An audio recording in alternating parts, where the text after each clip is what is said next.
I had a chance to see the Looney Tunes movie The Day the Earth Blew Up, and I'm incredibly happy. Here's my thoughts.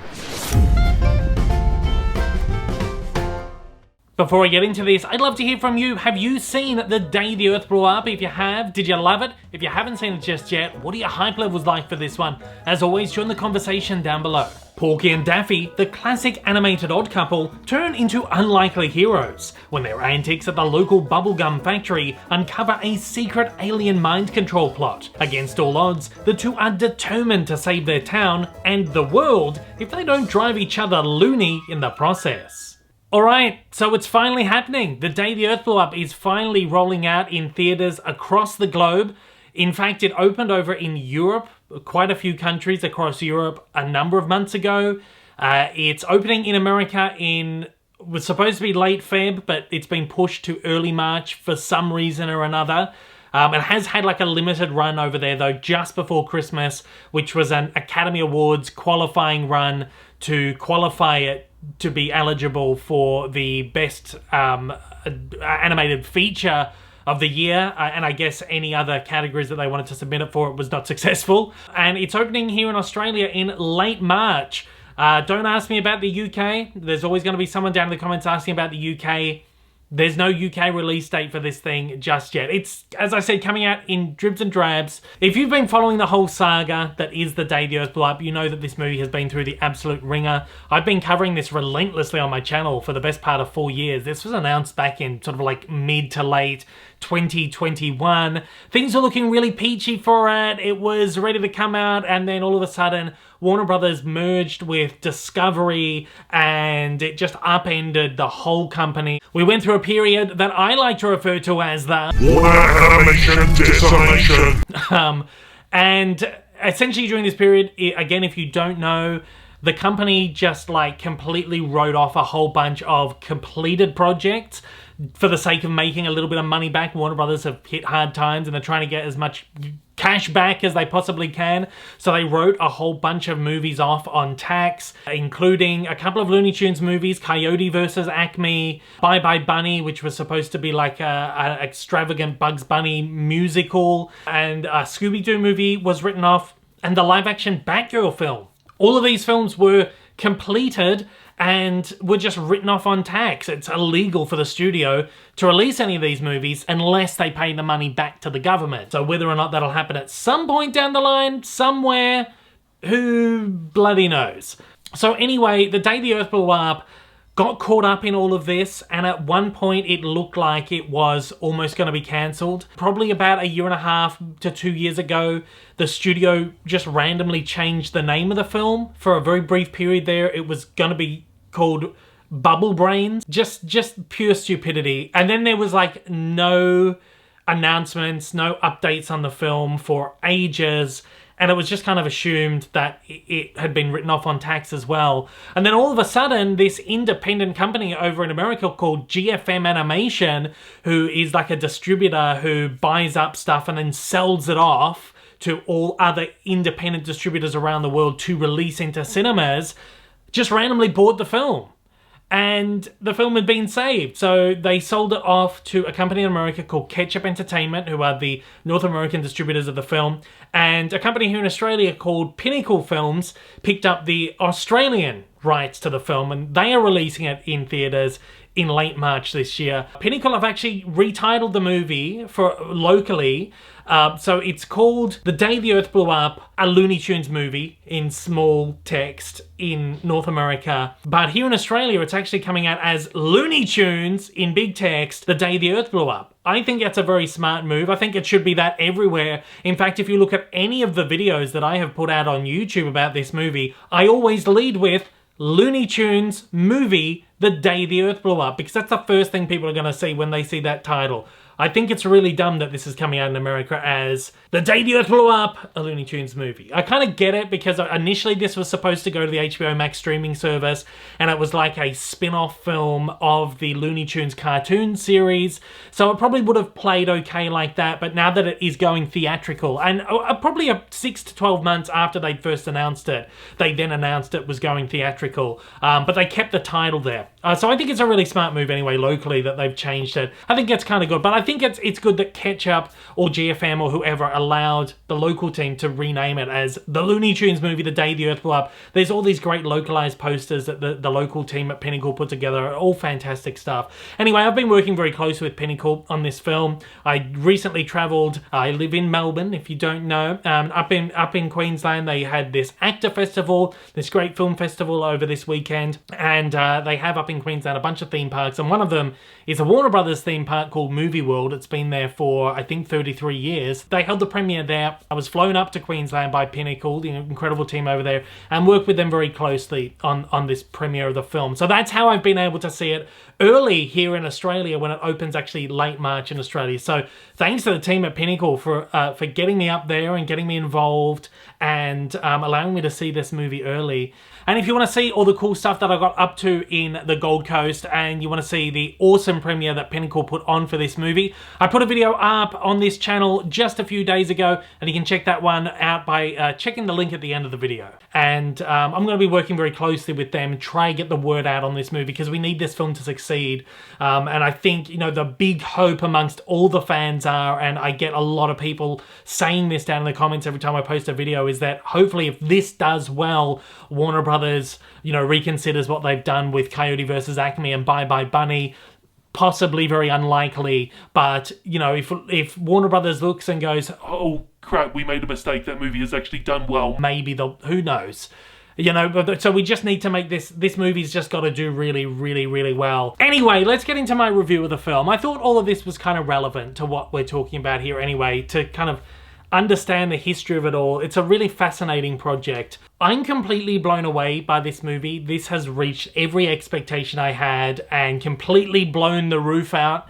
This is a movie that Warner Brothers really, like, what were they thinking selling this thing off? This is the best thing the company has done with the Looney Tunes for who knows how long.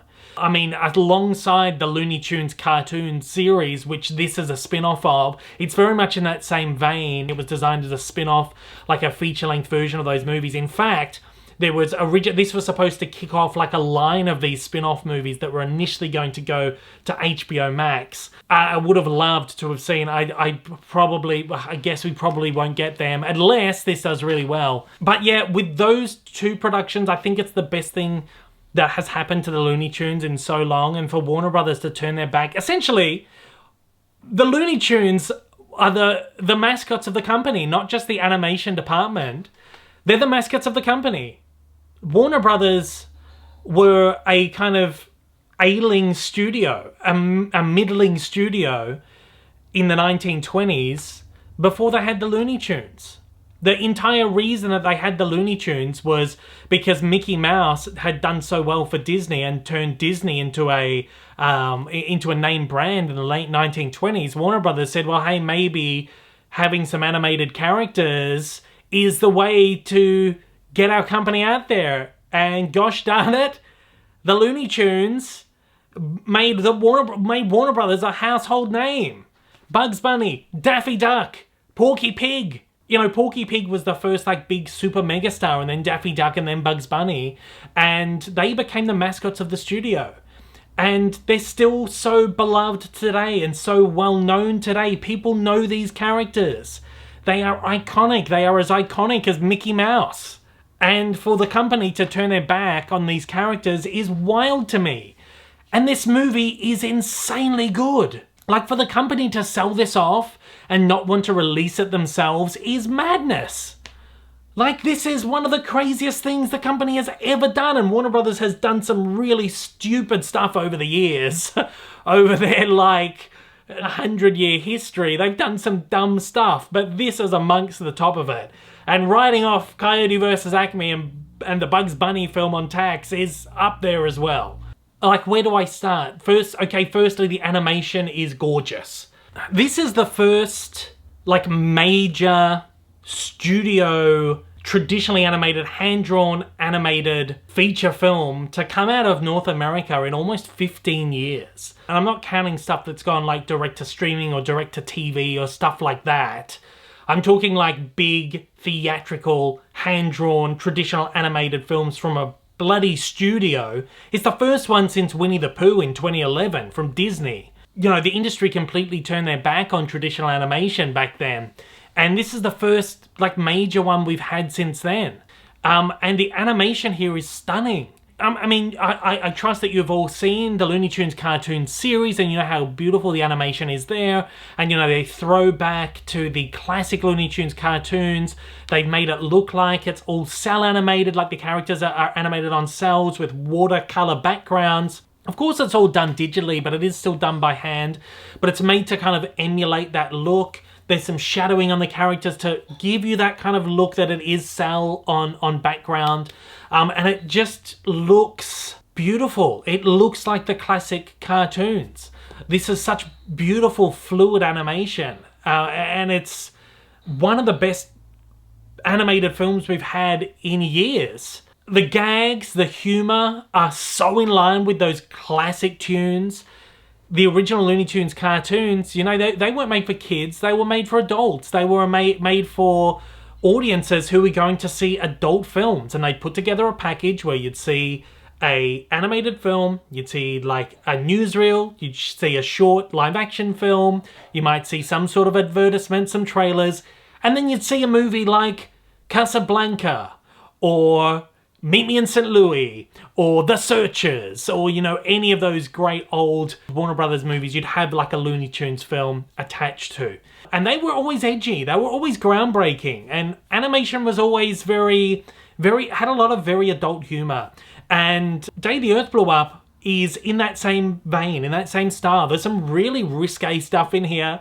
And I was talking with the team from Pinnacle, and they were like, you know, we had trouble certifying this film because it really does push that PG boundary. And I think that's such a beautiful little homage to those original cartoons, that this really does aim for that adult audience, but it also offers so much great stuff for the kids as well. Great fun characters, beautiful, vibrant colors and artwork and stuff. It's like an all ages sort of 4-quadrant film. Like, everyone can enjoy this thing. And yeah, the comedy is so fun. There's so many just hilarious moments. And sitting in that theater and hearing an audience erupt into laughter and react the way they were at the screening that I was at to the Looney Tunes in 2025, like nearly 100 years after the character's inception, Porky Pig celebrates his 90th birthday this year, is wild. Like, people were loving it. The audience loved this film. The story here is fantastic. It's in that real traditional Looney style where these characters just go off on a madcap, zany adventure. And we've never seen anything like this. We've never seen anything that was like a classic Looney Tunes cartoon in full length. This is in fact the very first wholly original, fully animated, feature-length Looney Tunes feature film to be released in theaters. We've had a couple of Looney Tunes movies go direct to video. We've had, you know, some specials made for TV. We've had the Space Jam movies, but they weren't fully animated. You have live action characters in there and live action, you know, locations and stuff. And then in the kind of 60s, 70s, 80s, there were a bunch of like package features. They were fully animated movies, but only like 10 to 20% of those films were new animation. Everything else was, they just like repurposed old cartoons. This is the first fully animated, wholly original, feature-length Looney Tunes movie ever. And Warner Brothers gets rid of it? Like, what the hell? But yeah, but this is like, the story is awesome. These characters, Porky and Daffy and Petunia Pig, they go off on this wild, crazy journey. And it's just so in style with the classic Looney Tunes stuff. Voice performances in here are amazing. Eric Bauza is here as Porky and Daffy in both lead roles. This guy is one of the hardest working people in Hollywood, full stop. Not just voice actors, but one of the hardest working people in Hollywood, full stop. His characterizations of these characters are so gorgeous. And he is so inspired by Mel Blanc, by the original cartoons. But Eric Bauza brings that style to this movie.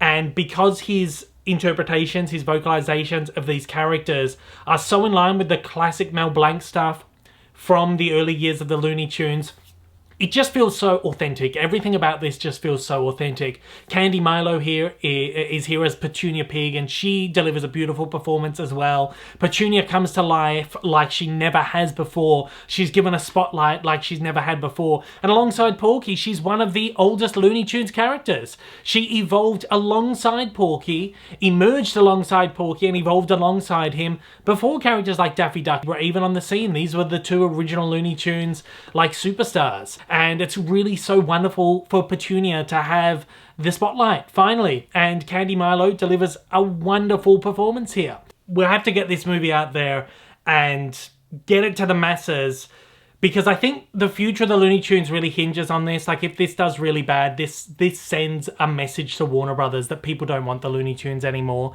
And it's tough for movies to succeed in the theater now because everything's so segmented. Entertainment is so segmented between theaters and streaming, and most people just want to go direct to streaming. And I think if this movie does poorly in theaters, the reality is it sends a really bad message to Warner Brothers.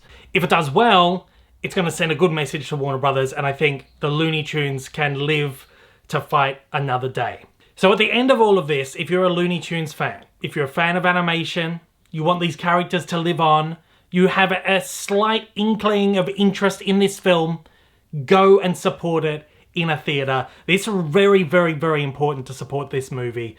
I don't know how to stress that enough. Anywhere you are in the world, North America, Australia, Europe, the UK, whenever it comes to the UK, because I'm sure it will at some point, you need to get out there and support this movie because it's such a fun time. And I don't want to sound like I'm being over dramatic and speaking so much hyperbole, but I really do think that the fate and the future of the tunes rests on the shoulders of this one.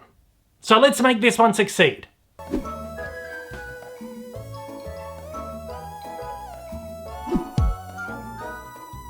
Thanks again to the incredible team over at Pinnacle Films for having me up on the Gold Coast to help support you with the release of The Day the Earth Will Up and see the movie at the premiere. If you want to check out all the cool stuff I got up to with Pinnacle at the premiere, you can check out the little video that I put up for that a couple of days ago, linked right there. Until next time, take it easy.